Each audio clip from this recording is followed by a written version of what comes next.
In preparing for today, I've done a lot of praying for my husband's spirit to give me strength to honor his memory. I'm not a natural public speaker. Honestly, this was his realm. But he was so natural and warm when he spoke to groups, and I'm just hoping I can do him justice and channel his spirit. First, I want to thank all the friends and family from near and far who've come to celebrate Jason's life. Thank you to Mr. Ross, Tom Garfinkel, and the entire Miami Dolphins organization whose support this week has been immeasurable and constant. Jason was a devoted husband, loving and supportive father, a son, a brother, a friend, and a mentor. Probably unknowing to a lot, he was also obsessed with Sherlock Holmes. His favorite shows were Matlock, Psych, and Monk. And his favorite movie was Devil with a Blue Dress. A lot has been written about him this week, about the man he was to many people he's met along his journey. The outpouring of love and support has been overwhelming. But to me, he's the love of my life. Football and our lives have been intertwined since the very beginning. We were sort of an NFL love story. We initially met at the 2006 Pro Bowl when I worked with the league and he was with the 49ers. And we were friends for a couple of years before it became romantic. He actually told me he loved me on our third date. And I responded with thank you. He laughed in a way like he knew it was only a short time before I said it back. And I did, 3 days later. It was a running joke when I'd say I love you, and he would respond, 3 days more. I reflected this week if 12 years would have been enough for me, if it would have been long enough, or if 25 would have been enough, or 50. But to be honest, I don't even think 100 lifetimes would have been enough for me. His love was all-consuming. The minute he said he loved me, there was nothing else. He put me on a pedestal. He treated me like a princess. Jason was the most confident, self-assured person I had ever met, but he didn't have an ego. I remember talking to him just recently and asked him if he ever thought he would ever fail at anything in his life.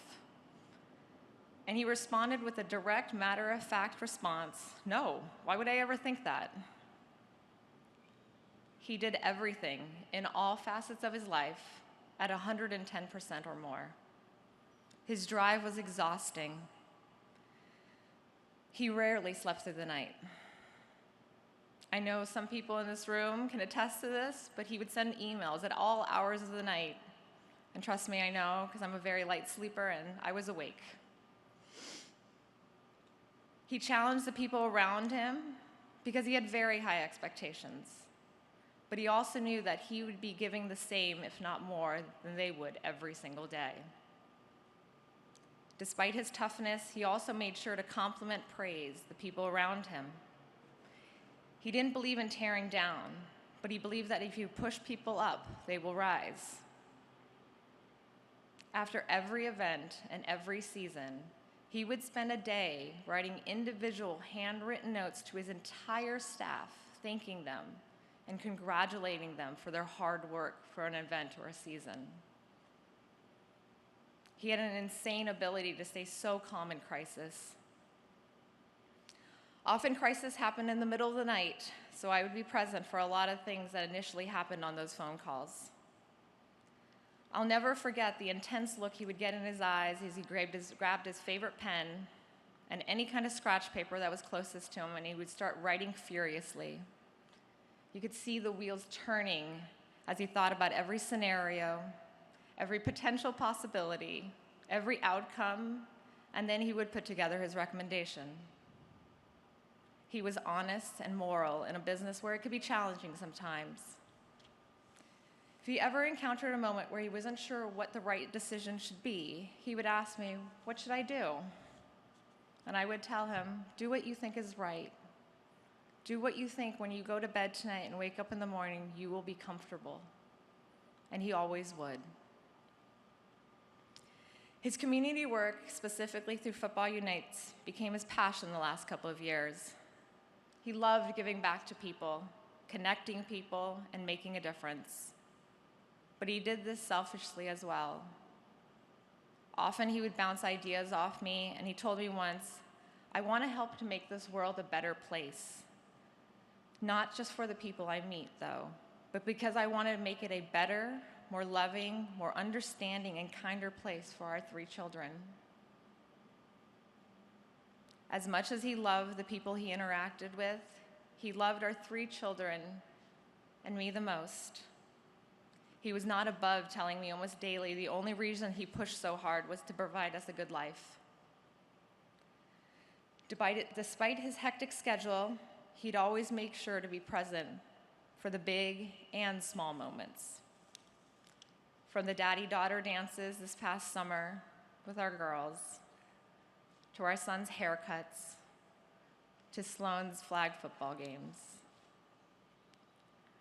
I remember he surprised me at the gym where I coached at and for my first class, and he showed up quietly and stood in the back corner because he just wanted to watch me. He was the most supportive and loving and husband and father, and he loved a good family dance party. As I stand before you, I don't know if the hole in my heart will ever heal even 1%. But I do know that his passion and his strength live inside me and run through our children. Leah looks like him and has his quiet confidence. Aiden acts like him in so many ways. And Sloane has his spirit for life and charisma with all the people she meets. They will be his greatest legacy, because even though he had only a short time with them, he gave every part of himself to them every moment he had. Parents often talk and wonder what their children would achieve one day, and that was a constant conversation in our house. Our world revolved around our children and the great people they were going to be one day. We were always confident they will achieve and build great things in their lives, and there would be no limits. Jason believed in kindness above all, dignity to each person you met, humility, humbleness, willingness to listen, not just hear the other side, even if you didn't agree. Allowing space that our disagreements don't make us, but our similarities and connections do.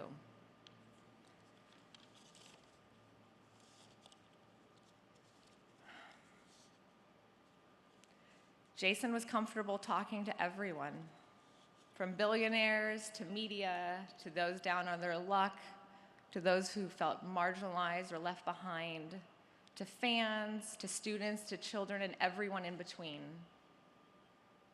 His heart and his energy to help people had no bounds. His ability to make a person feel heard and seen had no bounds. He believed in love. He believed in showing love. He believed in showing people respect and dignity. One of the greatest sources of sorrow I have is knowing that he had still so much to accomplish. He had so much more still to give. So, I challenge each and every one of you to not let my husband's legacy fall to the wayside, but take a part of him with you and apply it in your own life. If my husband could touch so many people in his short 47 years on this earth, and he was just one man, think about what each and every one of you could do walking out of here if you did the same. How much better our world would be, how much kinder, how much more compassionate and loving. So, As I conclude, if there's one thing you could do for my family, please treat me a little bit more like my husband, to be like Jason. Thank you.